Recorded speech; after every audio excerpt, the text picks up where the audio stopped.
SuperTalk Mississippi Media production. Have you been seriously injured? Mama Justice is here for you.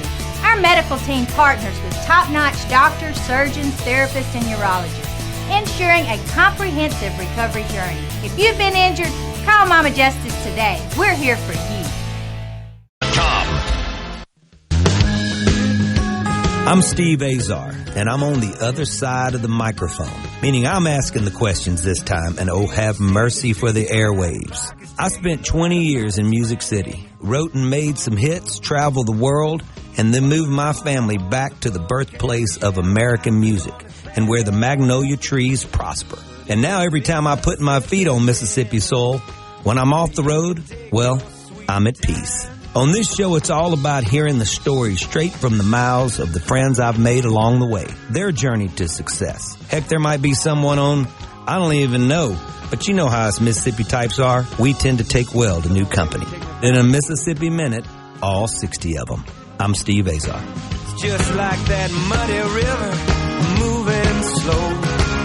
Ain't no worries, it's how life goes, baby. In a Mississippi Minute.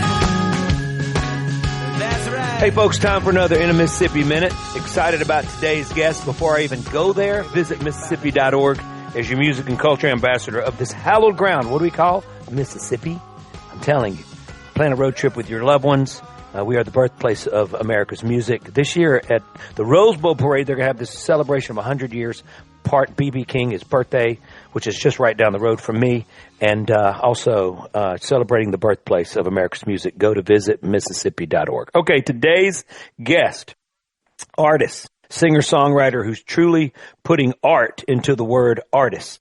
Known to listeners as your friend Juniper, I just gave that away. She creates music that invites us to slow down, look around, and realize just how complex and beautiful everyone's story really is. Well, that's refreshing. Born in Texas, I got a lot of songwriter pals from Walt Wilkins to Radney Foster to Pat Green, all buddies of mine back in the day. So I know that this girl is comes from that same cloth. Texas, a lot of special songwriters and artists come from there.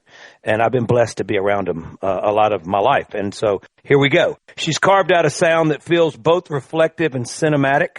Interesting. I can't wait for you guys to hear the music. Her upcoming album and second EP, Sonder, captures that very idea. The recognition that every person around us is living a life as deep and intricate as our own. You know, that's what you call a listener, which I'm trying to be, and also someone that's very compassionate, you can tell. Her latest single, Am I Am, will be released this Friday, so check it out where you stream. From her early days in her musical theater days to her time studying at Berkeley to co-founding an indie arts collective in Los Angeles, her path has covered quite a bit of ground. And with her debut album, On the Death of a Philosopher, well, that's already turned heads. And her viral single this season touching thousands and thousands of folks. She's stepping into a new chapter with Sonder, one that feels both personal and relatable to so many. So let's dig into it right now. Behind the voice, her friends used to call her Juniper. Now they call her Danny. I'm going to say it's Danielle for now, but she is all things your friend Juniper. Hey, Danny, what's up? Hey, Steve, how you doing? I'm so confused about that. Tell me about how it all started. Yeah. And your full name is Danielle Moreland Ochoa. Yeah. So your friends called you Juniper, now they call you Danny, then give me the whole. Yeah, no, so it was kind of a big decision for me when I was first playing around with launching a project. I was like, what do I call myself? And I never looked at my name and thought, oh, that's a really good stage name. Because even like people would struggle, like teachers reading out last names would struggle with the Ochoa part. Like, I'm very proud of my name. I love my name. And part of me made the decision to go a different route also so I could have my name still to myself. But when I first launched, I was like, my sister was doing forestry at the time in Eastern Oregon. And so she was learning all about trees, and all she wanted to talk about was trees and different types of trees. And she comes home from one of her field, like trips out in the field, and she's telling me about the juniper tree. She's like, oh, it grows at higher altitudes than any other tree, and the berries are like some of the most medicinal things on the planet. And she just was gushing, and I was like, that's just really amazing. I was like, I was like, Juniper, because everything she was saying, I was like, this is kind of what I want my music to be. It's like something that's like, because I thought that was so cool. And so originally I was Juniper, but then people were going like, oh, which one are you? And I realized there were just a ton of artists named Juniper. And so I did the whole, oh, do I keep it? Do I change it? And I decided to change it and really wanted to like have my name say exactly what my artist project was, which was Your Friend. Like, I really want my project to feel like a friend to people. I want each of my songs to feel like a friend. When you're in a time of need, like turning to music was always something I did throughout my life and I continue to do as medicine. So I landed on Your Friend Juniper, and it's always such a big thing to decide that kind of thing as an artist. Like, you think any little step is going to like make it or break it. But yeah, so I landed on Your Friend Juniper, and I've been riding that friendship. You know that all the interviews you do in your life, that you're going to have to go through this. I just want you to know that. Yeah. Try Steve Azar, which has been Azar. Try doing the national anthem on national TV. It was in Detroit Motor Speedway for NASCAR when they announced me as, I think I heard a Steve Azar. And try remembering the words to the national anthem, which I did. Thank goodness. Oh my gosh. But that was on my mind. I said, what did he just say? Is he dyslexic? The guy that just introduced, but my name Azar has been pronounced Azar a lot and all that. So, but I kept it and I stuck with it. Yeah. My dad used to go, you think you need to change that last name? Nobody's going to ever get it right. They don't get it right in sports. Why do you think they're going to get? I said, because I'm going to make them get it right. But anyway, so let's talk about Sonder first. Yeah. And then we're going to back up to your past because I want to understand how Texas influenced you by way of LA, by way of Nashville, which is where you are now. But Sonder, first of all, it's an interesting word because it's got red lines under every time I see it in my notes because it wants to spell check it. It says you describe it as a kind of philosophical guidebook. So what moment or idea first sparked that theme for you? So Sonder isn't an officially recognized word. It's something called a neologism or something like that, where it's like a newly coined term. And it was coined, I think it was even as recent as like 2012. It was like coined by an author who put it into a series. And it was something, it was like I would experience the meaning of it a lot. Like if I was in traffic in the airport, I'd be kind of watching people because I love to people watch. And I would just think about that a lot. Like, whoa, I'm just some person that they're passing by. They're not even looking at me. I'm like nothing to this person. It was not, it wasn't like a negative thing. I was like, whoa, they're like the main character and they see the world like I do. And I was really excited to find out there was actually a, quote, quote word that described that concept. And it just really stuck with me. And so I was like, that's it. Like, that's what I want my message to be, is like really just surrounding the idea of sondering. And it's an adjective. It's like something you actively do. Yeah, so that's kind of the history of that. And I just literally was looking up, like, what is this thing when you're having this experience? And Sonder came up, and I was like, oh my gosh, that's incredible. Apple needs to figure out that that's a word now since 2012. Yeah. First of all, the people watching thing, you're an artist at airports, and you just have to have quiet time to rest your voice. When I started dating my wife a zillion years ago, at the very beginning, she used to always be looking around when we were together, and I was going, man, she is not into me. This is not working. And she eventually told me she likes to people watch. Yeah. And as I've gotten to know her and understand, she taught me how to people watch. And it's amazing how much inspiration has come from that, just from doing that, because, I mean, everybody's got a story in the way they walk, in the way they're sort of like, you can tell what they're going through at the moment, especially at an airport when a lot of them are off their they're off their beaten path. They're uncomfortable. Yeah. A lot of people they don't like to go into planes and they don't like the whole experience. Right. And they look like they're in the wilderness, So Sonder, that whole album, everything sort of, is that like the umbrella or the parachute that you're sort of in that all the songs are pretty much based off of? Yeah, I realized that because my first album, I really just was like, I have all these songs. I have a huge bank and I just need to get them out. Mm-hmm. And so all of them are so different. Like I have a spaghetti western song on there. Like it's just like all really different. And with this one, I realized that in my latest season of writing, I was really finding this cohesive message throughout the music. And, there's a bit of me in there. Like there's a love song in there. There's a song, And, Am I Am, which is my most recent release, it's actually already out. So good. It's me. It literally was me writing down like all these thoughts I was having one day. And I was like, this is a good verse. And it felt really vulnerable. And I don't tend to write about myself in that way. But I thought, you tend to feel so alone in those things. And so I wanted to express that part as well. You have to, as a songwriter, be vulnerable. That's going to be the one most important thing that you will do the rest of your life. Let's take a quick break. We're with Danny of Your Friend Juniper. Am I Am is out right now. The EP Sonder out. Visit Mississippi.org. Loves artists from Texas by way of Nashville. We'll be right back on Steve Azar. And the memories in my mind, all roads lead back to Highway 61. Yeah, all roads lead back to Highway 61.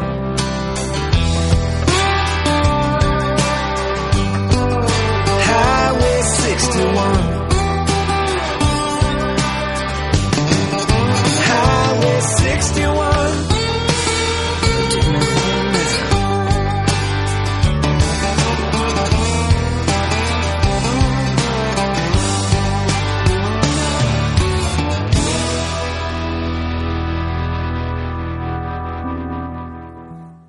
Listen and watch all your favorite SuperTalk Mississippi shows live and on demand.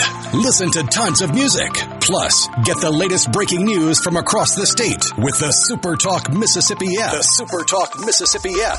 Download the SuperTalk app on your iPhone or Android device now for free. Just search SuperTalk Mississippi in your app store on your mobile device to get everything Mississippi all in one place. The SuperTalk Mississippi. Hello.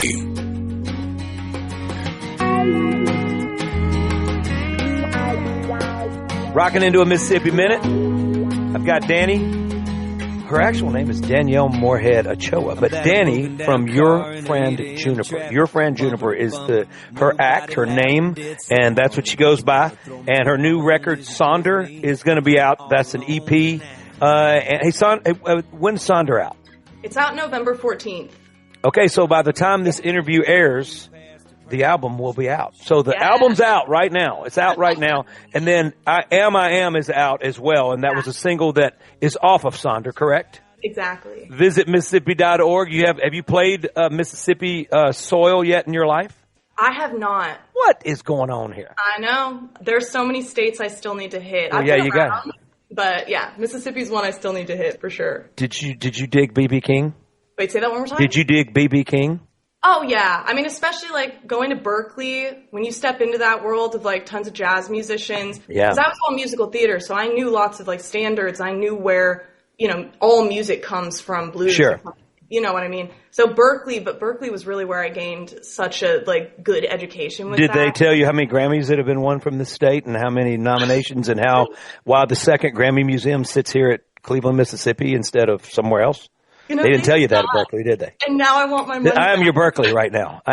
This is you're getting your master's by way of Berkeley through Greenville, Mississippi. All right. I love it. I love that. Okay. So my drummer spent time at Berkeley and then decided he just wanted to move to Nashville. And that's when I found him and he found me many years ago. Incredibly talented. He's from Douglas, Arizona, Spanish blood. He's got the thing. But my drummer before that was Italian. I have to have that extra thing, ghost notes and things happening.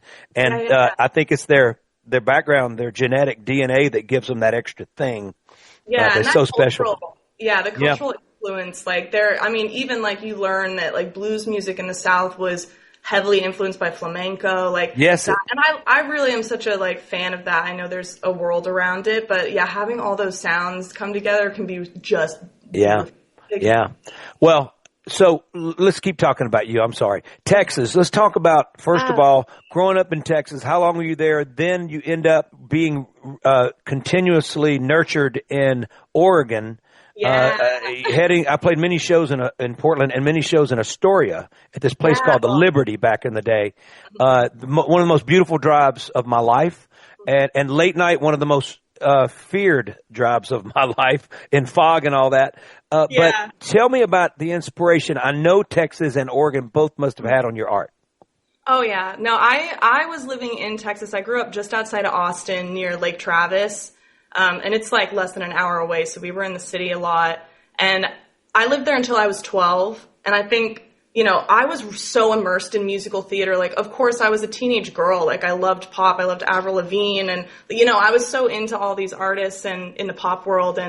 But I was just musical theater all the way. And so that's all I was spending my time doing. And then we moved to Oregon when I was, 13. And that was a bit of a culture shock. I'm not going to lie, going to Oregon. But I'm so glad I spent time there, because the music scene in the Pacific Northwest in general, like having that Portland influence, I discovered so much, like so many other genres and so many other singer-songwriters living there. But I have to just give my parents such kudos for having the best music tastes. Because I was hearing music across the board. My dad, the Beatles, Chris Isaak. My mom was playing Bill Croce and, Cat Stevens, but she loved, wow. She loved classical music. And so I was listening to Pavarotti and, Lorena McKenna and Enya. And so I think like my parents played a huge role in that they just exposed me, John Denver. Like that's all we listened to in the car. Oh, I listened to some John Denver. Don't get me started. Oh, I was playing Annie's song at like 11 years old. Yeah. I mean, it's like so beautiful. Back when my range, I could do that. Before I turned 14 and I went through, the change. And then all of a sudden my voice got deeper. And so, I didn't realize you could lower keys back then. Nobody told me. But anyway, I remember sounding like alfalfa quite a bit when I was in my cracking voice time. You talk about this variety of music, and I feel like as an artist, it's the most confusing thing for you as you're developing into who you are, but yet it's the most imperative thing for you, because I think you have to surround yourselves by as much of different types of sounds, emotions, feelings, everything that voices, everything till you ever find your own in words and sound and melodic phrasing and the tones that come out of you. You're the actual voice that you become. And I think that has it been a little difficult for you finding yourself through this process because of all of that? Yeah, I think finding your sound, that was a bit of a process for me for sure, because I think I was a late bloomer in the music world as a singer-songwriter, choosing to go to Berklee. It was the only contemporary music school I applied to, but I had just started like a year before that. I took a defer year because my family was going through a bit of a hard time, and so I stayed home and I really started playing more guitar and learning cover songs of artists and realized like, wow, like, I kind of just want to be more immersed in music in general. And so when I got into Berklee, I was like, there was just something in my gut that said I had to go there. And I loved the audition process. Like I just realized like, oh, like I have these skills and I really liked that little exercise that we just did. And I want to explore this more. And so when I got to school, I was surrounded by students who had been already, releasing music for years and were at this level. Right. And I was kind of just starting to really write songs on the guitar and teach myself piano. So I've had to really like accept the slow mold. And definitely like when I got out of school, I hit the pandemic like right away. Like I moved to Los Angeles, the pandemic happened, but there was a lot of self-teaching during that time. Like because I had to produce all my own stuff. I had to learn how to record myself. And those were all things I had touched on at Berklee. This is the time that you caught up with everybody. So you could have sat there and not caught up. Yeah. But you didn't. You didn't. You used that to catch up. That's brilliant. Yeah. And that is what I've seen it both ways. I've seen some of my friends who were very successful hits get complacent, and I saw the ones that didn't. And the ones that didn't reinvented themselves, and they had to do this. And if I could only tell you that was the most important thing you could have done. Okay, so you tell me you get into Berklee. It's not easy to get into. My son is a filmmaker in Los Angeles, and he got into Chapman out there, and so he got into NYU and Chapman, but he was making films when he was a little bitty tot. So if you're going to get into a school like that and you get there and you see all these people that you're saying are so further along, what was your application process like, and how did you get them to say yes? I think it was I chose a really good song because I had a great vocal coach, Cara Coelho, in Oregon. And I had started messing around with learning songs outside of musical theater. I did classical training with her. So I started stepping into that, and we went through a really long process of picking the song. And we ended up choosing, it was a holiday song. It was called The Heartache Can Wait. And I think I sang like a cover of the original of it. And so I think the song just really worked. And, you know, I'd gone through music theory in school. I was in choir my whole life. And so I knew, you know, I was really, solfege was so handy. So when I got to the audition process, I mean, I was even shocked, Steve, like when they were running me through all the exercises, you know, sitting at the piano, playing me a rhythm and a melody that's like 20 notes long and I need to repeat it to them right away. It just happened and I just did it. And so I think you know, my audition process was so great. And when I got in, you know, there was, you know, I tried to, you know, because Berklee's a little bit stingy with the financial aid. Right? You know, there's like very few kids who go there who get a lot of financial aid. So it was a big decision. Like it was a hard decision. Sure. But, you know, I just like felt it in my gut. I was like, I have to go here and be immersed. And I'm so glad I did because I met my husband there and like he's been my partner through everything. Wow, that's awesome. Yeah. Oh yeah. So it's, so that was kind of the process. Like I even shocked myself. I was like, oh, I can do this. And like I liked that. And yeah, it was really great. Yeah. All right, let's talk about you and your husband, how that happened on the other side of the break. We're with Danny, your friend Juniper. Your friend Juniper, Am is out. So is her EP. It's Sonder, Sonder. Your friend Juniper, Sonder. Check it out. You have to check it out. Visit Mississippi.org, the birthplace of America's music. I'm so grateful that they have been with me for into my 8th year, allowing me to be on the other side of the interview. And I'm blessed for it. We'll be right back. I'm Steve Azar.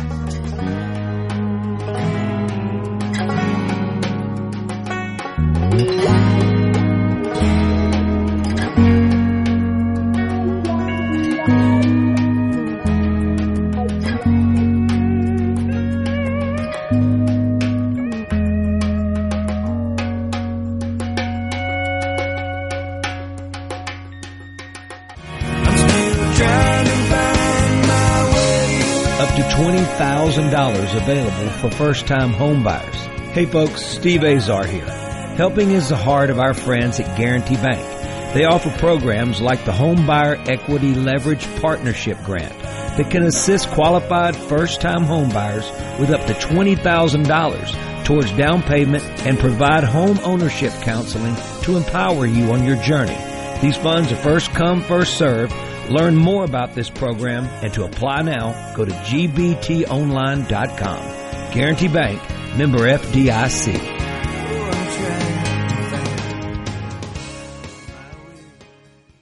Listen and watch all your favorite SuperTalk Mississippi shows live and on demand. Listen to tons of music. Plus, get the latest breaking news from across the state with the SuperTalk Mississippi app. The SuperTalk Mississippi app. Download the SuperTalk app on your iPhone or Android device now for free. Just search SuperTalk Mississippi in your app store on your mobile device to get everything Mississippi all in one place. The SuperTalk Mississippi. From the Seabrook. In a Mississippi Minute with Steve Azar, right here on SuperTalk Mississippi.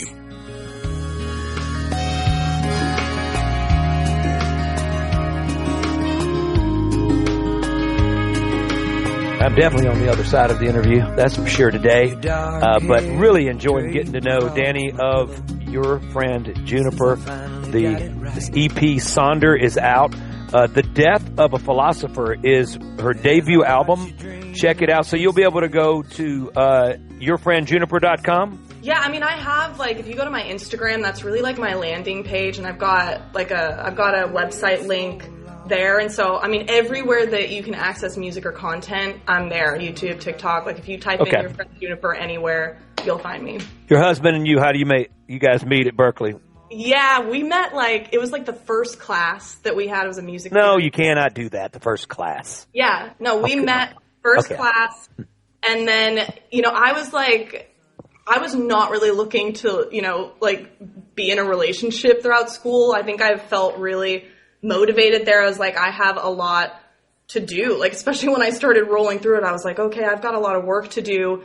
But it was just one of those things, like, you know, he's a really talented singer-songwriter, and he's got so many years of experience on me with guitar, and So I was like, we kind of met, and he really courted me. He's English, so he really courted me. Oh, listen, well, I'd have given in to the British accent.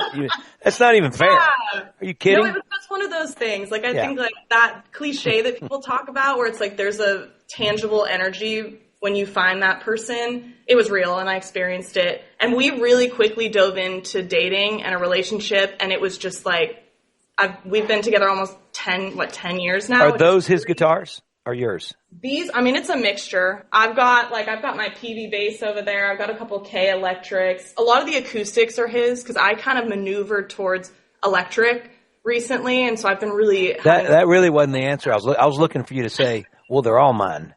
I wish. What's yours is his. What's his is yours. They're all yours. Yeah, you both get to have the same answer. We have so many, but it's like you don't realize when you own a lot of guitars, you're also going to own a lot of guitar cases. And I have attics full of guitar cases. You don't even want to know. My guitar tech has them. Everybody's got my guitar cases. Like more tucked in the bedroom. I love having lots of different guitars. Like we have a little guitar lele in the bedroom, and like his Gibson. Like he's had his Gibson the whole time, and that's like his guitar, and it's one of the best acoustics I've ever experienced playing. And yeah, so I mean the whole studio like that you see behind you was just us accumulating gear over the years, and we got really good at trading on Facebook Marketplace and doing that thing. And so it's been because we had to have a portable studio for a long time. We had these. Is that supposed to be your kitchen right now, the studio? Do y'all even have a kitchen? We do, yeah. I'm messing with you.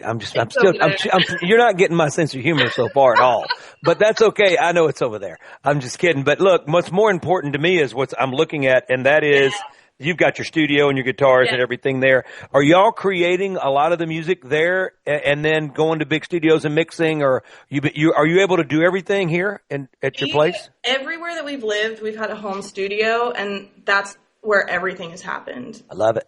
I love it. Yeah, we take songs from the beginning to all the way to the end in the studio. Is he a good mix engineer? Oh, yeah. Yeah, engineering is the part that I don't love. Like, I can do it, and I do it for other people when I produce for them. But, yeah, he engineers practically all my sessions. But, like, producing is something I've really grown such a love for. Yeah. And I have a hard time, like, letting other people into that process. I'm like, no, because I know best. Like, I know. Yeah. Oh, man, you're a tough producer because I've learned that I've got a kid in Nashville that you may know. Maybe you have stumbled across each other. His name's Drew Pulliam. He's been there about a year. You'd love him. His second album just came out, and he has been playing quite a bit there now. And I had to definitely. I always made this joke about when you're ready to blossom, I'm always going to be riding shotgun. You're going to be in the driver's seat. Well, he took that to heart on album number 2, and he put me not only in shotgun, but I think sometimes in the back seat. Sometimes he locked me in the trunk. Trying to bang myself out of there like a Goodfellas movie. Anyway, but he really figured himself out. So interesting that you say when you're producing someone else that you get away with that. I know that you're always listening to the artist and seeing what's there. So do you love working on this side of things, or do you love to play more than that? What's the most wonderful part of the business to you, or do they all matter? I mean, they all matter. I think also, like, being a woman pursuing a career in the music industry, like, there's a lot of pressure to be, like, good at everything. Like, you better be good at everything, or else you're not going to get looked at as much, you know what I mean? Yeah, so I'm so grateful to have all these skills, because, we have lots of friends who are like, oh, I have to wait till later this year to record my album because I have to save up money for it. And I'm like, I'm just hopping in my living room and making it happen. And it's so low-key. Like, the room's not treated. I've never been fancy with it. And it's You don't need it. It looks great. Yeah. I think sometimes it's like, I've like learned that along the way. Even when we were nomadic, we lived in London for a period of time. We were driving across the U.S. for a period of time.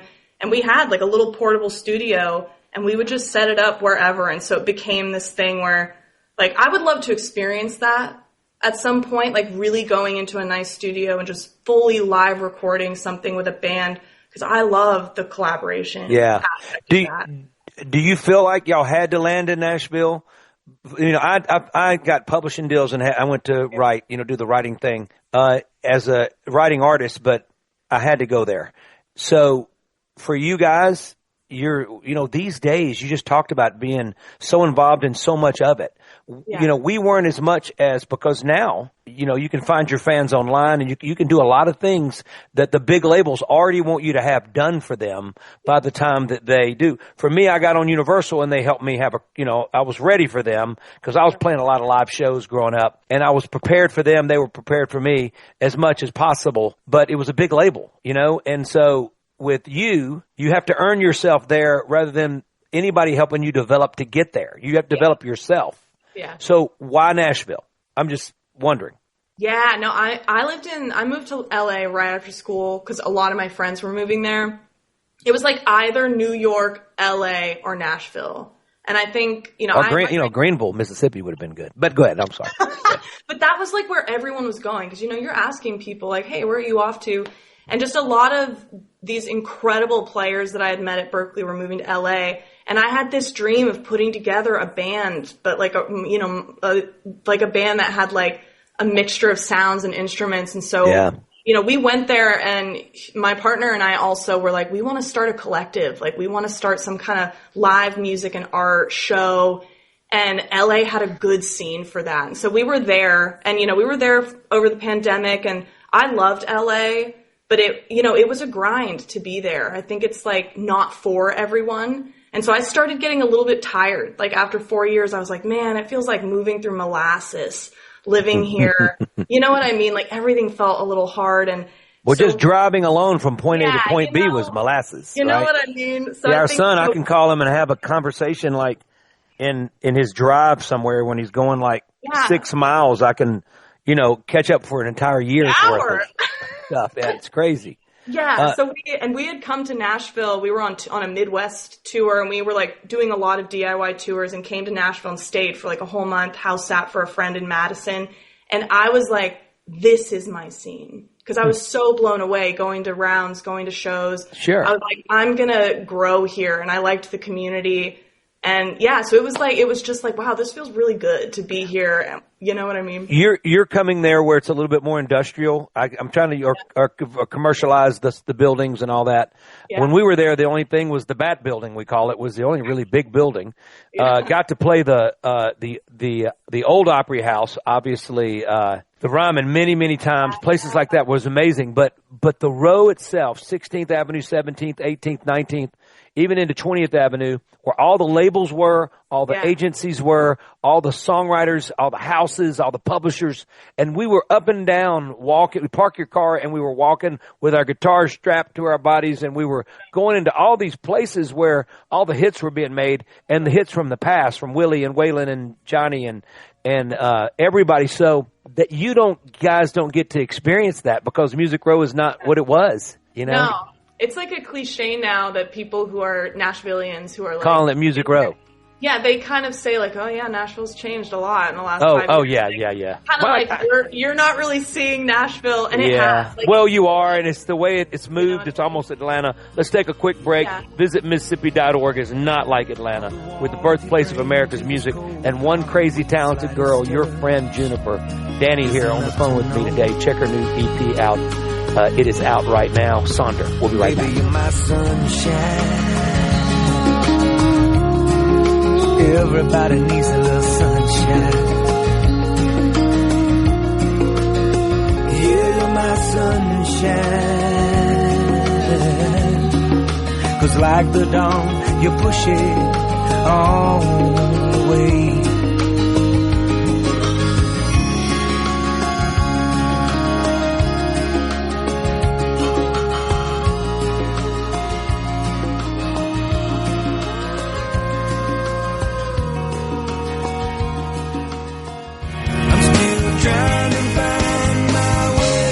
Up to $20,000 available for first-time homebuyers. Hey folks, Steve Azar here. Helping is the heart of our friends at Guarantee Bank. They offer programs like the Homebuyer Equity Leverage Partnership Grant that can assist qualified first-time homebuyers with up to $20,000 towards down payment and provide home ownership counseling to empower you on your journey. These funds are first come, first served. Learn more about this program and to apply now, go to gbtonline.com. Guarantee Bank, member FDIC.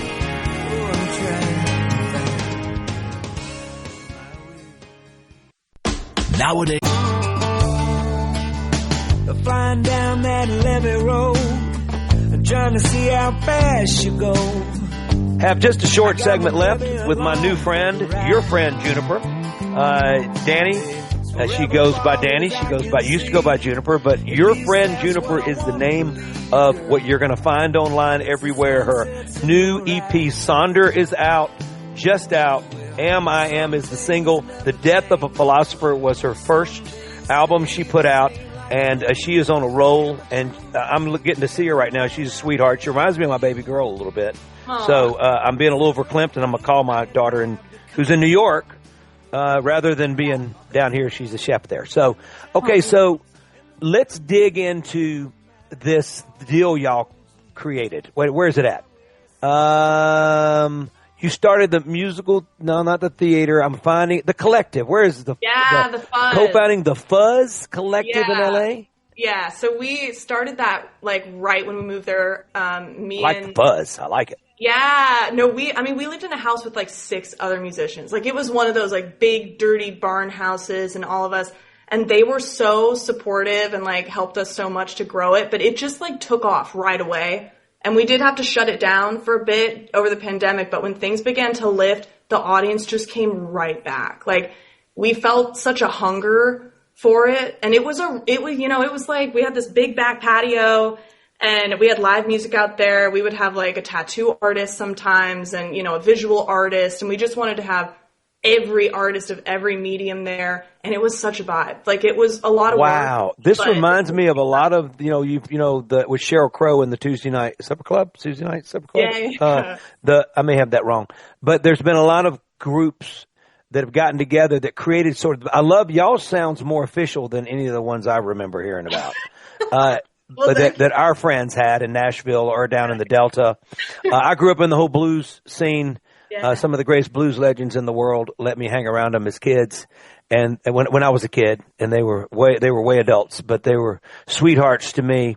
And in a way, we were doing that without it being official. People would come around, These houses were really more juke joints than juke joints were houses, I don't know what came first, the house or the juke joint. But with that said, for you guys, so like. Who would come around? I mean, explain it a little better for people, my listeners out there going, okay, wait a minute. You've created this collective. It's called The Fuzz. It's in L.A. Yeah. COVID kept people out. But give me a little bit more of a night. So we would have, and it went through a couple variations. At one point we had like comedy. We were like collaborating with this like comedian group.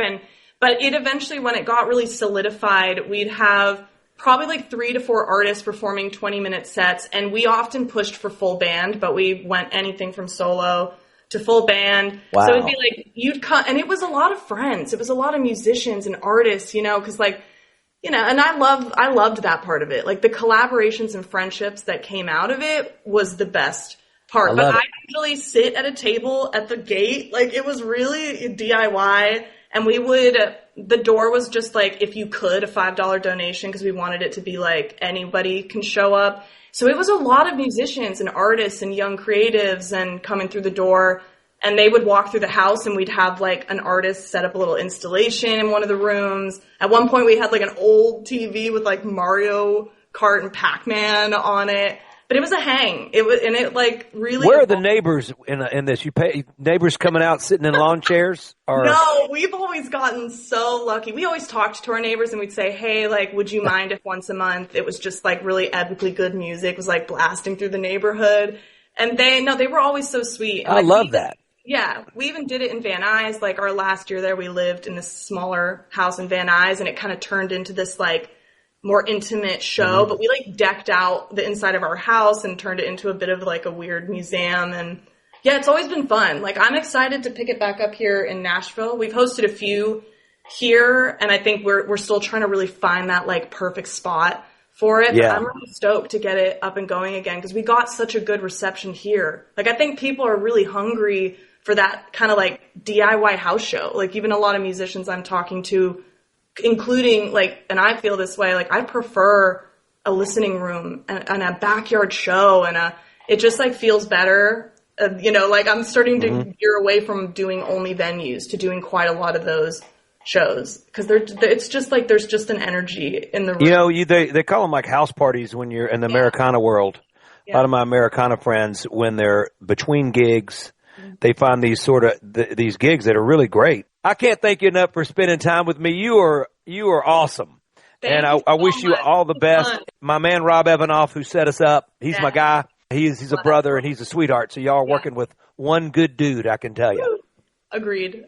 Thank you so much. This was really, really fun. Like, I thank you for creating the space for musicians. Like, I was listening to a lot of your episodes and like loved the one with Will Dorado. Like, they were great, man. They were great. You know what I mean? Like, I think, and like there was one with Wesley Smith, I think it was. Oh yeah, he's my business partner in crime down here. You know what I mean? Yeah. So thank you so much. Like, I love that.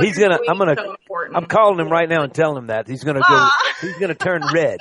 All right. Yeah, well, we you're 3 hours away from the Mississippi state line. I just want you to know that. So we got to get you into Mississippi. Oh, I'll be there. All right. That's what I want to hear. The last of this. Danny of Your Friend Juniper.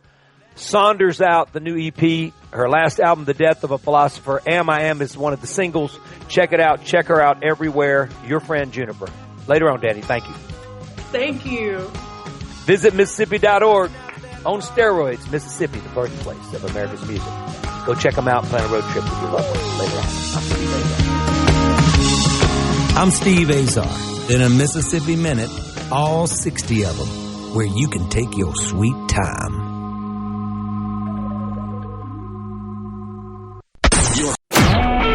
A SuperTalk Mississippi Media production.